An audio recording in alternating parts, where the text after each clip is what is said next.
कोटा में फंसे कई प्रदेश के कोचिंग स्टूडेंट्स की घर वापसी जारी है, लेकिन बिहार के हजारों कोचिंग स्टूडेंट्स को अभी भी घर वापसी का इंतजार है, क्योंकि बिहार सरकार की ओर से स्टूडेंट्स को वापस लाने की कोई पहल नहीं की गई है।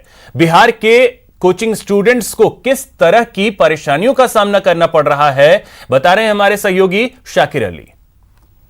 लॉकडाउन के दौरान कोटा में फंसे विभिन्न प्रांतों के हजारों बच्चे अपने घरों की ओर जा चुके हैं। सरकारों द्वारा उनको बसें भेजी गई और उसमें वो रवाना हो गए, लेकिन कुछ प्रदेश ऐसे हैं अभी भी वहाँ से कोई हरी झंडी इनको नहीं मिल पाई है। ऐसे में बिहार सहित कुछ अन्य राज्यों के स्टूडेंट्स जो है अभी भी कोचिंग सिटी कोटा में फंसे हुए हैं और चुनौतियाँ लगातार बढ़ती चली जा रही है। अभी तक रास्ता नहीं बन पाया है बिहार जाने के लिए। सर, हम तो डेली प्रयास में रहते हैं कि सरकार कुछ हमारे लिए करे, पर हमें डेली निराशा हासिल होती है, क्योंकि हम लगातार प्रयास कर रहे हैं कि नीतीश सर हमें वापस बुला लें, पर पता नहीं क्या परिस्थिति है जो कि हम लोग वापस नहीं जा पा रहे हैं। हम उनसे हाथ जोड़कर अपील कर रहे हैं कि प्लीज़ हमें वापस बुला लिया जाए, क्योंकि हमारे साथी भी यहाँ से चले जा चुके हैं। एग्ज़ाम का सेंटर भी चेंज हो गया है, मेस भी यहाँ बंद हो गया, खाने के नाम पर बस कुछ ही चीज़ मिलती हैं और सुविधा भी बहुत कम है यहाँ, जिसके कारण हमें काफ़ी परेशानियाँ हो रही हैं। हाँ, हम लोगों को पढ़ाई का माहौल ही नहीं मिल रहा है, थोड़ा भी मतलब एकदम अधिक डिप्रेशन फील कर रहे हैं। जैसे कि हम रूम में भी हॉस्टल में 2-4 बच्चे ही बचे हैं, जिससे कि और मेस का खाना भी दिक्कत आ रहा है। पढ़ाई का तो थोड़ा भी माहौल नहीं है। देखिए, पहले तो एग्ज़ाम पे असर पड़ता ही था, इतना हार्ड एग्ज़ाम जो होता है, और उसके बाद ये परिस्थिति उत्पन्न हो गई है, जिससे और मेंटल प्रेशर बच्चों का बढ़ गया है। अब पहले था कि दोस्तों के साथ रहते, थोड़े हंसी मजाक करते, थोड़ा मेंटल प्रेशर कम रहता था। अब तो बच्चे ही नहीं बचे, कुछ बच्चे बचे हैं हॉस्टल में। और रही बात तो लड़कियों की भी सेफ्टी इनकी ख़त्म हो रही, मतलब कम हो गई है कि जैसे हॉस्टल में 1-2 लड़कियाँ बची हैं, उनकी सेफ्टी का कौन जिम्मेदारी लेगा। घर जाने की जल्दी तो है, पर हमारे मुख्यमंत्री हमें बुलाना ही नहीं चाह रहे। यहाँ रहने में बहुत दिक्कत हो रही है, अकेले हॉस्टल में बस हम 2 बच रहे हैं, वो भी बिहार के। कैमरा पर्सन मुकेश शाकेवाल के साथ शाकिर अली, न्यूज़ 18 कोटा। उदयपुर में कोरोना वार्ड की नर्स के संक्रमित होने के बाद सुखेर थाना क्षेत्र के 4 इलाकों में कर्फ्यू लगा दिया गया है। नर्स की पॉजिटिव रिपोर्ट आने के बाद पूरा महकमा हरकत में आया और चिकित्सा विभाग की कई टीमें क्षेत्र में पहुंच गई। नगर निगम ने दमकल की टीम को भी मौके पर भेजा और संक्रमित मरीज के घर और आसपास के इलाकों को सैनिटाइज किया गया। कर्फ्यू लगने के बाद अब पुलिस की आवाजाही बढ़ गई है और इस क्षेत्र में सभी तरह के पास को रद्द कर दिया गया है। कर्फ्यू ग्रस्त इलाके की जानकारी दे रहे हैं हमारे सहयोगी कपिल श्रीमाली। कोरोना संक्रमित मरीजों का आंकड़ा लगातार बढ़ता जा रहा है। कहीं चिंता की खबरें सामने आ रही है तो कुछ राहत वाली खबरें भी सामने सुनने को मिल रही है। अभी जो अहमदाबाद से सलूम्बर युवक आया था, उसकी रिपोर्ट पॉजिटिव के बाद एक बार फिर नेगेटिव आने से सभी ने राहत की सांस ली है। तो वहीं दूसरी ओर कोरोना वार्ड में कार्यरत एक 55 वर्षीय महिला नर्स की रिपोर्ट पॉजिटिव आने के बाद पूरे चिकित्सा महकमे में हड़कंप मच गया है। कल देर शाम जैसे ही कोरोना वार्ड की नर्स की रिपोर्ट पॉजिटिव आई, उसके बाद में उसके निवास स्थान के आसपास कर्फ्यू लगा दिया गया। हम इस समय 100 फीट रोड पर मौजूद है और आप देखिए कि यहाँ पर पूरे इलाके में कर्फ्यू लगाया गया है। पन्ना विहार इलाके की ये जो नर्स है ये रहती थी। पन्ना विहार इलाका, श्रीजी कुंज, खारा कुआ और डीपी सिंह की गली, 4 सुखेर थाना इलाके के ऐसे क्षेत्र हैं जहाँ पर कर्फ्यू इम्पोज किया गया और इस इलाके में आने जाने वाले सभी रास्तों को पूरी तरह से बंद कर दिया गया है। पुलिसकर्मी जो कि कोरोना योद्धा के रूप में सड़कों पर डटे हैं, वे इस इलाके में चप्पे चप्पे में और मौजूद है और ये कोशिश कर रहे हैं कि लोगों को कर्फ्यू की पालना सख्ती से कराई जाए, ताकि करौली में आमजन और व्यापारियों की मांग पर मंगलवार से जरूरत के सामान की दुकानें खोलने की छूट दी गई है। इस दौरान खुले आम लोगों ने सोशल डिस्टेंसिंग की धज्जियां उड़ाई। वहीं बाजारों में भी बड़ी संख्या में लोग बिना मास्क के घूमते और खरीदारी करते नजर आए। कुछ दुकानदारों ने छूट में शामिल नहीं होने वाली दुकानों के शटर भी खोल डाले, जिससे लॉकडाउन में प्रशासन की मेहनत पर पानी फिरता नजर आया।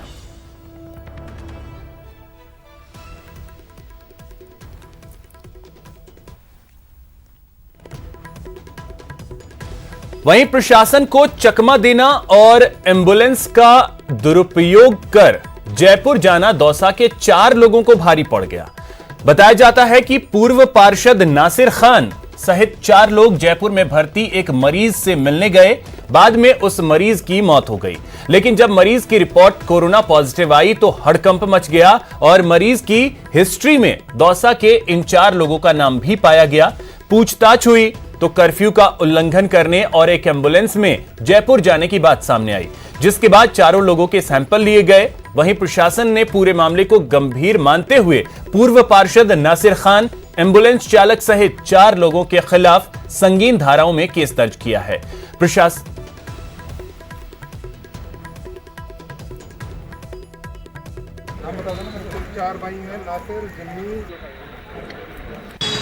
वहीं कोरोना मरीजों का प्लाज्मा थेरेपी से इलाज को कारगर बताया जा रहा है। इसे देखते हुए भीलवाड़ा के महात्मा गांधी अस्पताल प्रशासन ने प्लाज्मा थेरेपी के लिए आवश्यक संसाधन उपलब्ध करवाए हैं।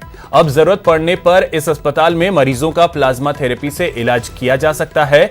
अस्पताल प्रशासन का कहना है कि जितने पॉजिटिव मरीज संक्रमण मुक्त होकर गए हैं, उनका 28 दिन बाद एक बार फिर सैंपल लेकर जांच की जाएगी।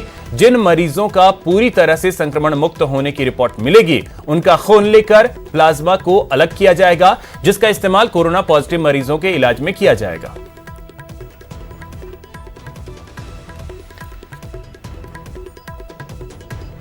वहीं कोटा मेडिकल कॉलेज में एक और कोरोना संक्रमित महिला ने स्वस्थ बच्चे को जन्म दिया है। डॉक्टरों ने सफलतापूर्वक कोरोना संक्रमित महिला का सिजेरियन किया। फिलहाल नवजात को मां से अलग रखा गया है। महिला हॉटस्पॉट एरिया के कोलीपाड़ा की रहने वाली है। बच्चे का वजन करीब 2.5 किलो है और वह पूरी तरह से स्वस्थ है। कोरोना टेस्ट के लिए बच्चे का ब्लड सैंपल भी लिया गया है। कोटा में दूसरी बार ये दूसरी महिला है जिसने सिजेरियन के बाद, जो संक्रमित थी महिला, उसने सिजेरियन डिलीवरी करवाई गई है उसकी। इससे पहले 21 अप्रैल की रात को घंटाघर निवासी संक्रमित महिला ने एक बच्चे को जन्म दिया था। वह अब कंफर्म नेगेटिव हो चुका है। उसके 2 बार टेस्ट कराए जा चुके हैं और दोनों बार रिपोर्ट नेगेटिव आई है। उसकी मां भी फर्स्ट नेगेटिव आ चुकी है। कोटा में कोरोना से संक्रमित होने का चौंकाने वाला एक मामला सामने आया है। इंदिरा मार्केट और पाटनपोल के 2 कोरोना पॉजिटिव लोगों की चिकित्सा विभाग ने जब हिस्ट्री खंगाली तो पता चला कि दोनों मरीज पिछले दिनों राशन की लाइन में लगे थे, जिसके कारण वे कोरोना संक्रमित हो गए। ये मामला एक सबक है। ये बताता है कि जहां तक हो सके घर से बाहर न निकलें और सोशल डिस्टेंसिंग का पालन करें।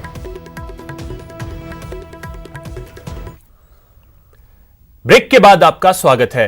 लॉकडाउन में प्रदेश सरकार के निर्देश पर भरतपुर में भी किताब, मोबाइल रिचार्ज और बिजली के उपकरण के दुकानों को खोलने की अनुमति दी गई, जिसके बाद शहर में सुबह 9 बजे से 12 बजे तक के लिए बिजली के उपकरण के दुकान, मोबाइल और स्टेशनरी की दुकानों को खोला गया।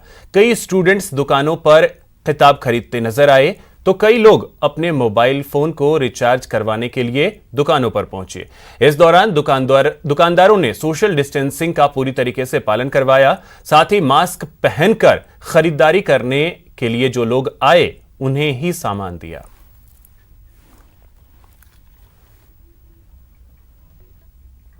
कोटा के तुल्लापुरा हरिजन बस्ती के लोग राशन नहीं मिलने से परेशान हैं। परेशान कॉलोनी वासियों ने रेलवे कॉलोनी थाना पुलिस को सूचना दी, लेकिन राशन पहुंचाने में मदद करना तो दूर, किसी भी पुलिसकर्मी ने मौके पर पहुंचना तक उचित नहीं समझा। लोगों का आरोप है कि एक ओर पुलिस वाले घर से बाहर नहीं निकलने दे रहे, जबकि दूसरी ओर राशन पानी खत्म हो चुका है। ऐसे में लोगों ने वीडियो के जरिए मंत्री शांति धारीवाल से गुहार लगाई।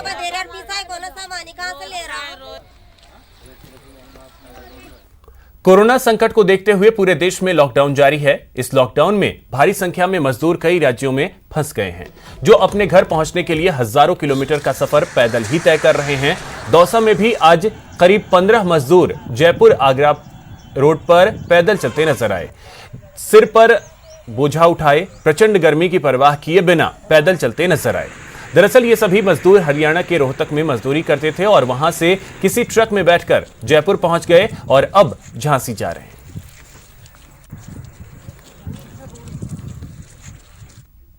जयपुर में मुस्लिम समाज के 2000 से ज्यादा लोगों को क्वारंटीन किया गया है। इस हालात में राजस्थान मुस्लिम फोरम, जामा मस्जिद कमेटी, मुस्लिम मुसाफिर खाना कमेटी समेत कई संगठनों ने क्वारंटीन किए गए सभी लोगों के लिए इफ्तारी पहुंचाने की जिम्मेदारी ली है।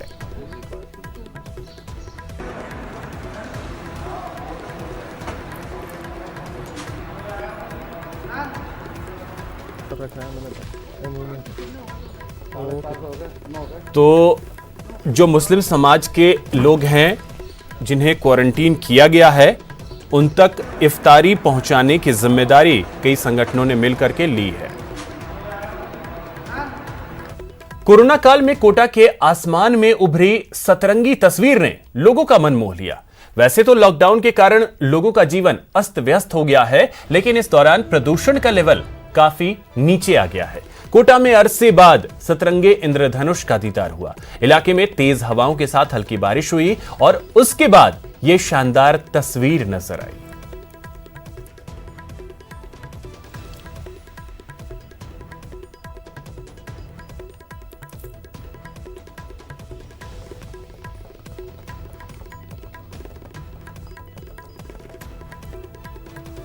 इसी बीच एक बड़ी खबर आपको बता दें, कोरोना संकट के बीच एडीबी ने मदद के लिए अपने हाथ आगे बढ़ाए हैं। यह बड़ी खबर आपको बताएं, भारत को $1.5 बिलियन का लोन देगा एडीबी। तो यह बड़ी खबर, आर्थिक तौर पर एडीबी भारत की मदद करेगा, कोरोना के खिलाफ लड़ने के लिए यह मदद देगा। तो यह बड़ी खबर इस वक्त की आपको बता दें, एशियन डेवलपमेंट बैंक आर्थिक मदद देगा भारत को $1.5 बिलियन की घोषणा की गई है। तो यह बड़ी खबर, कोरोना संकट को देखते हुए एडीबी ने हाथ बढ़ाए हैं अपने मदद के लिए। भारत को $1.5 बिलियन लोन देगा